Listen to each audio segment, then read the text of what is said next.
There is a specific moment most people never talk about. It happens quietly, usually somewhere between month 3 and month 6 of what felt like real, meaningful progress.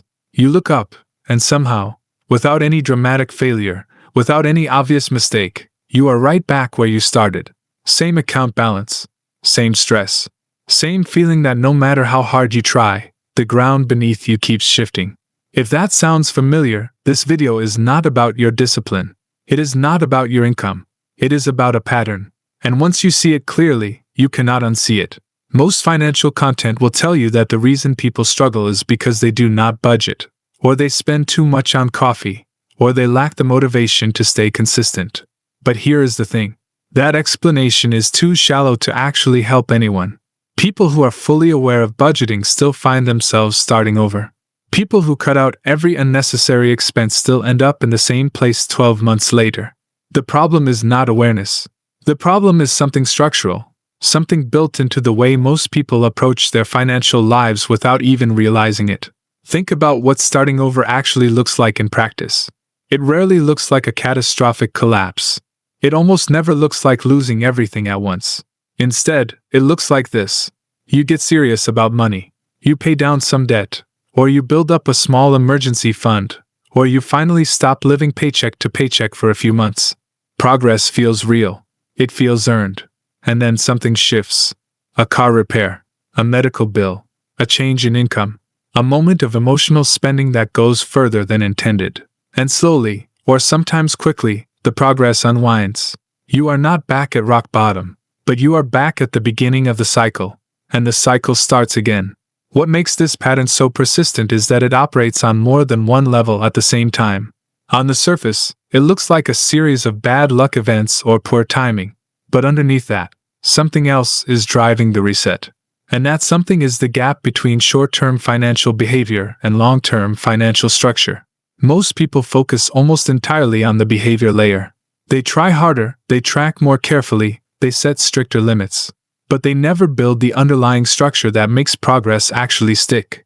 So every time they get ahead, they are getting ahead on a foundation that was never designed to hold the weight of real momentum. Here is a way to think about it. Imagine you are trying to fill a container with water. You are pouring consistently, doing everything right, and the water level is rising.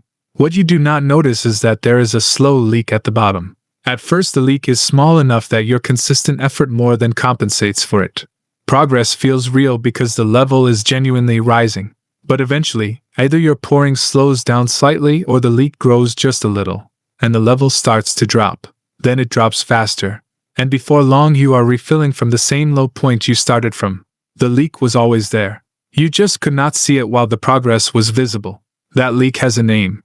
In most cases, it is the absence of what could be called a financial floor.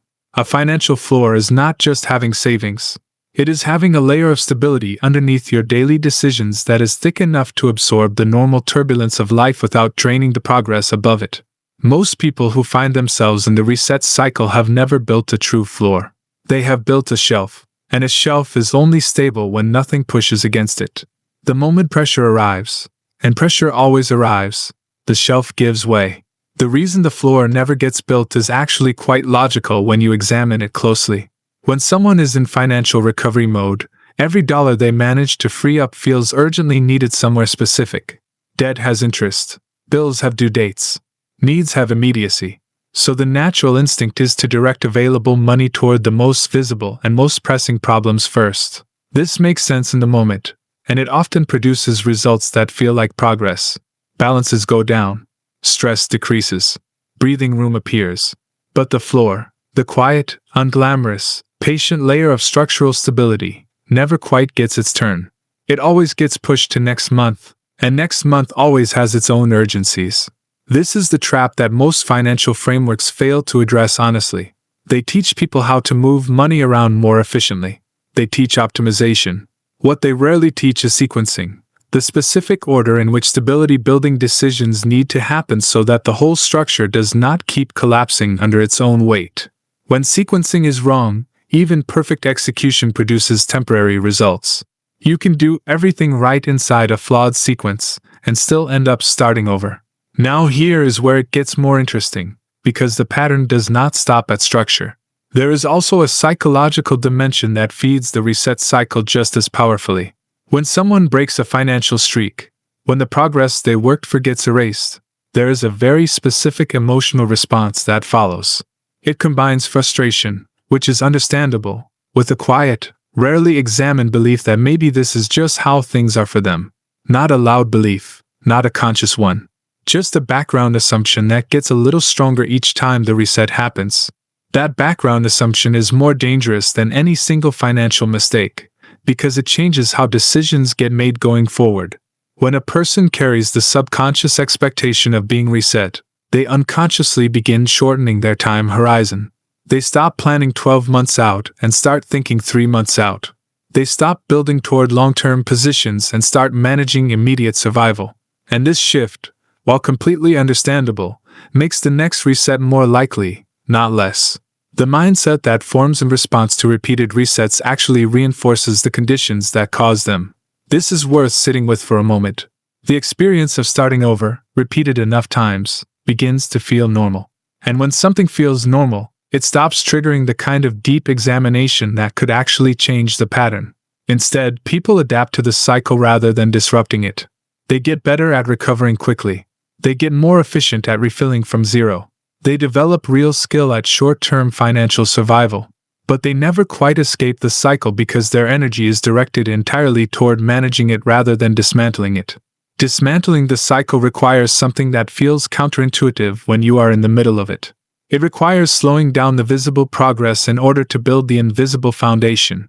This means that instead of directing every freed-up dollar toward the most urgent visible problem, some portion of that energy has to go toward the floor, toward a layer of stability that does not produce immediate results, does not reduce any specific balance today, and does not feel rewarding in the short term.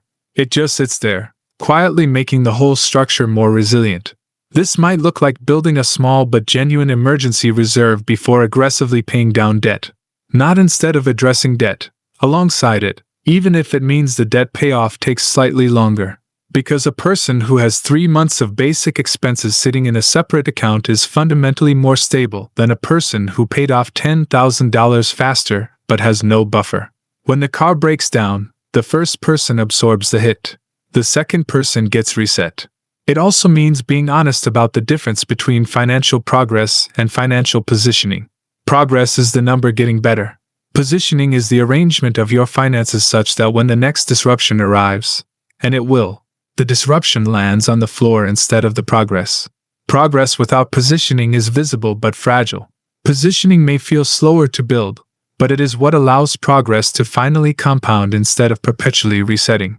There is another layer to this that rarely gets discussed in financial education spaces, and it has to do with how people measure success in their own financial lives. Most people measure success by the highest point they have reached, how much they paid off, how much they saved at one point, what their account looked like during the best month. But the more accurate and more useful measurement is the floor, the lowest stable point, the base level that holds even when things go sideways. A person whose financial floor rises by $200 a month is building something that compounds quietly and powerfully. A person whose peak rises dramatically but whose floor never moves is just building a taller structure on the same unstable ground. Raising the floor is not glamorous. It does not make for exciting progress reports. It does not produce the kind of visible wins that feels satisfying to share. But it is the mechanism by which financial resets finally stop happening. When the floor is high enough, a disruption does not erase your progress. It dips into your buffer and stops. Life continues. The structure holds. And for the first time, you are not starting over, you are continuing. The reason this is so rarely taught comes down to a simple reality. Short-term wins are easier to sell than long-term architecture. Content that promises quick results, visible progress, and dramatic transformations gets more attention than content that says your most important financial work right now might be completely invisible and might take 12 to 18 months to feel like anything at all. But the invisible work is exactly what separates the people who break the cycle from the people who spend a decade managing it. If you are watching this and recognizing the pattern in your own life, The most useful thing you can do is stop asking why you lack the discipline to maintain progress, and start asking whether your financial structure was ever designed to support the kind of momentum you are trying to build. Because the answer, in most cases, is that it was not. And that is not a character flaw. That is an architecture problem. And architecture problems have architecture solutions. Start by examining your floor. Not your goals, not your income potential, not your best month, your floor. What is the minimum stable position your finances reliably hold even when things go wrong? If the answer is close to zero, that is the work. Not budgeting harder, not cutting more. Building the floor until it is high enough that life's normal turbulence cannot reach your progress. Then think about sequencing. What order do your financial decisions need to happen in so that each one reinforces the next instead of competing with it? This is not a universal answer. It is a personal calculation based on your specific situation, your specific income patterns, your specific vulnerabilities. But the process of thinking through the sequence is itself valuable, because it shifts your perspective from managing money reactively to designing your financial life intentionally. And finally, watch your time horizon. If you find yourself thinking only in terms of the next few weeks or the next month, that is a signal, not of laziness, but of the subtle psychological compression that repeated resets can cause. Push the horizon out. Force yourself to think 12 months ahead, even if the near term feels uncertain. Long-term thinking is not a luxury for people who have already arrived. It is a prerequisite for people who are trying to get there. The cycle of starting over is not a permanent condition. It is a design problem. And design problems, once understood, can be redesigned. The people who finally break the pattern are not the ones who tried harder or wanted it more. They are the ones who stopped optimizing the visible progress and started building the invisible foundation. They are the ones who understood that momentum is not just about speed, it is about stability. And stability, once built, changes everything. If this video gave you a new way of thinking about your financial situation, take a second and leave a comment below. Tell me where you are in this pattern, or what shifted for you while watching. It genuinely helps to know what resonates, and your perspective might be exactly what someone else in the comments needed to read today. If you found value here, give the video a like. It is one of the simplest ways to support the channel, and it helps this kind of content reach people who need it. And if you want more videos that go beyond the surface and actually examine why financial patterns happen the way they do, subscribe and stay around. There is a lot more ahead, and it only gets more useful from here.